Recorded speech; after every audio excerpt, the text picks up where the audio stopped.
निलंबित पोलीस अधिकारी रणजित कासले पुण्यात दाखल झालेले आहेत। रणजित कासले पुणे पोलिसांना शरण जाणार आहेत। कराडचा एन्काउंटरची चर्चा बंद दाराआड, माझ्याकडे अनेक पुरावे, रणजित कासले यांचा हा दावा।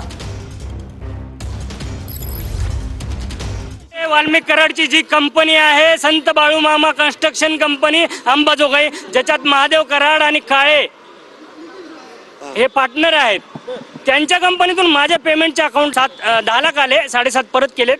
2.5 लाखामध्ये आता माझा हे बाकीचा उरलेला खर्च चालू आहे। थांबा, ईव्हीएम मशीन पासून तुम्ही दूर जायचं, जे काही ईव्हीएम ला छेडछाड होईल ते गप्प बसायचं आणि सहन करायचं। ऑफर मला होती, पण त्या ऑफरचे असे पुरावे तुम्हाला भेटणार नाहीत, कारण शासन किंवा IPS IAS लोक खूप हुशार असतात। बंद दाराआड मला ऑर्डर बी अशी होती ना, म्हणजे ऑफर की तुम्ही डायरेक्ट जाऊन शूट करा, नाही तुम्ही त्यांच्या पाठीमागे रिव्हॉल्वर घेऊन 24 तास राहा, आणि जर कुठे तुम्हाला चुकीचं वाटलं तर तुम्ही कारवाई करा। लक्षात आलं का?